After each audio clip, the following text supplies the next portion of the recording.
Esse é mais um vídeo do Perfil Teológico. Esta que é uma série muito vista, muito visualizada aqui do nosso canal.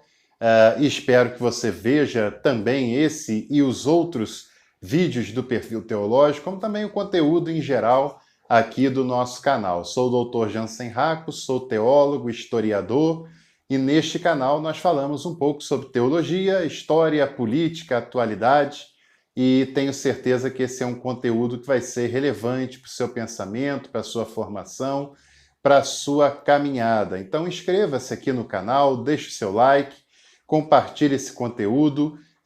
Você fazendo isso fortalece esse canal, ajuda esse canal a se desenvolver, nos incentiva bastante a produzirmos mais e melhor a cada dia. E hoje, no Perfil Teológico, vamos falar sobre um teólogo estadunidense muito relevante do século XX, que foi o teólogo Reinhold Niebuhr. Esse é um teólogo que não é tão conhecido aqui no Brasil, pelo menos não como deveria ser conhecido, porque foi um teólogo muito importante, muito relevante e que certamente teria bastante a acrescentar aqui na nossa formação teológica. O Reinhold Niebuhr nasceu no Missouri, nos Estados Unidos, em 1892, no finalzinho do século XIX. O seu pai era um alemão que pastoreava uma comunidade de conterrâneos também, de alemães, né, de imigrantes alemães que viviam nos Estados Unidos. Ele fez os seus estudos em instituições luteranas, sua formação é luterana, e deu início ao pastorado trabalhando na cidade de Detroit. E lá trabalhou como pastor entre 1915 e 1928. É muito importante a gente dizer que o Reinhold Niebuhr era irmão de um outro teólogo também muito importante que nós deveríamos conhecer, chamado Richard Niebuhr. Não é tão comum assim, né, termos vários casos de irmãos e irmãs que foram teólogos e foram teólogos importantes. Mas a família Niebuhr era uma família, tanto do Reinhold quanto do Richard, de importantes teólogos. Aqui no Brasil a gente tem também uma família querida, que é a família Boff, que tem importantes teólogos, né? O Leonardo Boff, que talvez seja o irmão mais conhecido, mas também o seu irmão Clodovis Boff tem uma trajetória teológica muito relevante no cenário brasileiro, latino-americano. A irmã deles, Alina Boff, né? E assim como a família Boff, a família Niebuhr também teve teólogos importantes que nós devemos conhecer, sem dúvida nenhuma.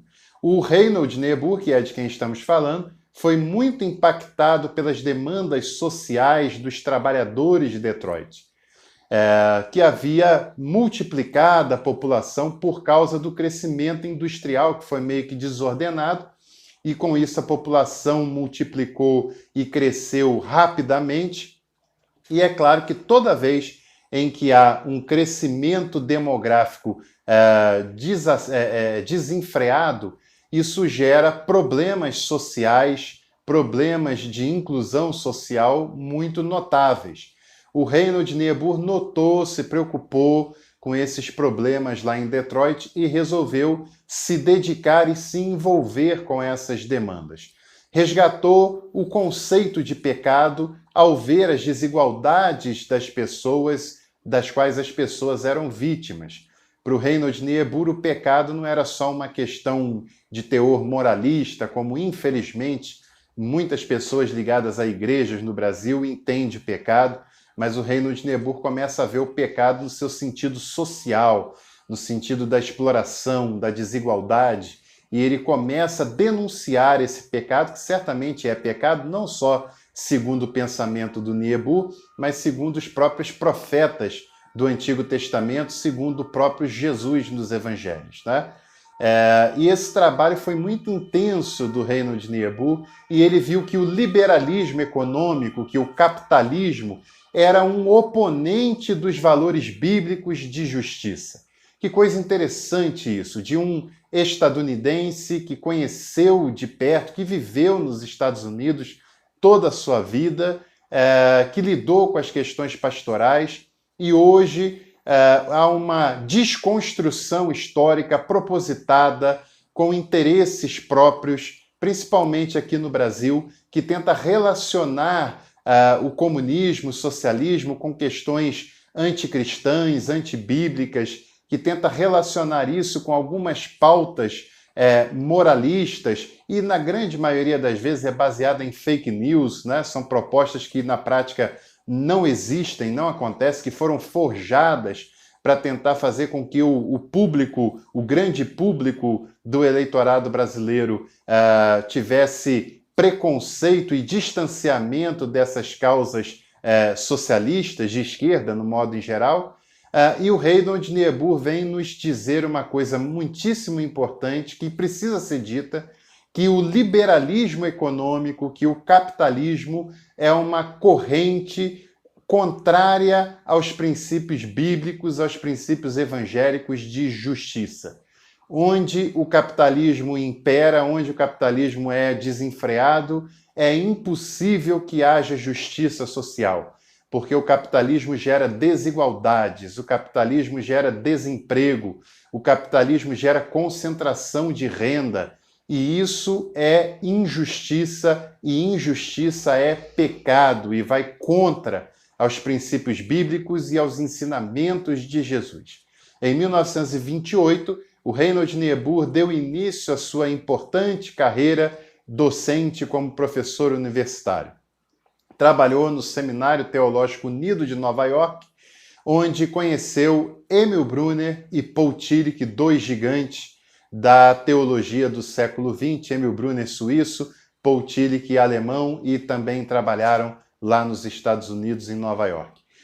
O Reinhold Niebuhr foi filiado ao Partido Socialista dos Estados Unidos, nem democrata nem republicano, Partido Socialista, e chegou a concorrer a eleições naquele país. Mas você sabe que, embora nos Estados Unidos exista uma diversidade de partidos políticos, mas quase todos os cargos são ocupados ou por republicanos ou por democratas, e muito por isso Reinhold Niebuhr não conseguiu se eleger.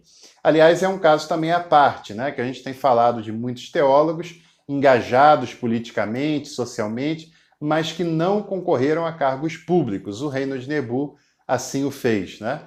Ele tinha uma frase muito interessante que era: a liberdade do homem é para fazer o mal, pois este deseja o lucro. E quando o homem deseja o lucro, ele acaba usando a sua liberdade para fazer o mal, para criar desigualdades, para criar concentrações de renda e gerar pobreza com relação aos menos favorecidos.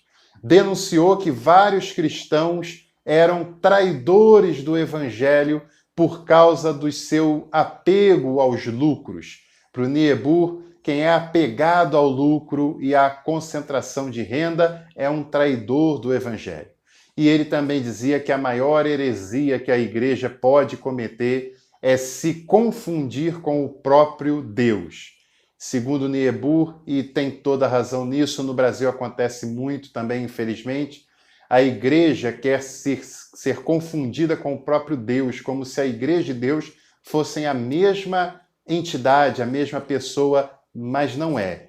Deus é Deus, Deus é eterno, Deus é santo, e a igreja é uma instituição religiosa que pode ser sadia, que pode ser importante, mas que também pode se desvirtuar e se corromper completamente e se distanciar dos mandamentos e dos princípios de Jesus e do Evangelho. E mesmo quando a igreja cumpre o seu papel de apontar para o reino, de testemunhar o Evangelho, a glória de Deus, a presença de Jesus, ela continua sendo a igreja. Ela não é Deus em nenhum momento, né? E o Niebuhr se sentia muito incomodado quando algumas pessoas criticavam a igreja e a igreja tentava manipular aquelas críticas como sendo críticas ao próprio Deus. Ele dizia: não, senhor, Deus é Deus e a igreja é igreja, e isso precisa ficar claro.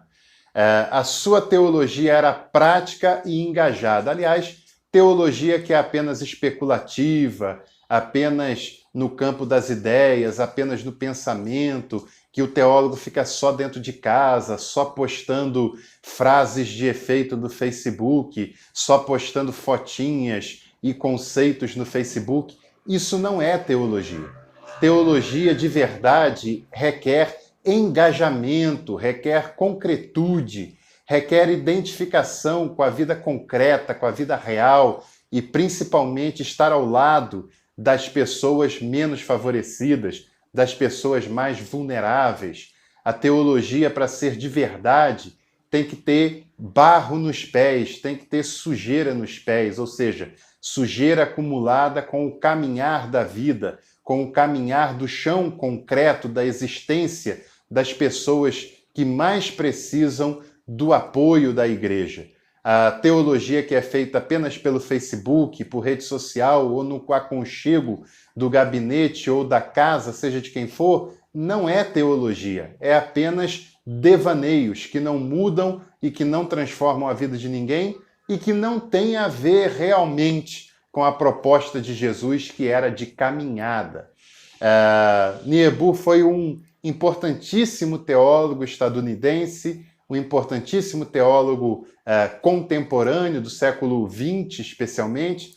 Morreu em 1971, aos 79 anos de idade. E o Niebuhr deixa um legado muito importante. Ele não é tão conhecido como deveria ser no Brasil, mas que esse vídeo possa ser um estímulo a que você pesquise mais sobre o reino de Niebuhr, também sobre o seu irmão, Richard Niebuhr, e possa ter o desejo de ler parte de suas obras, algumas das suas obras, e conhecer mais esse importante teólogo, esses importantes irmãos teólogos do século XX. Um grande abraço a todos e todas, obrigado por estar aqui no nosso canal, deixe seu like, sua inscrição, compartilhe esse conteúdo e esteja conosco nos próximos conteúdos que virão pela frente. Se cuidem, fiquem bem e até a próxima!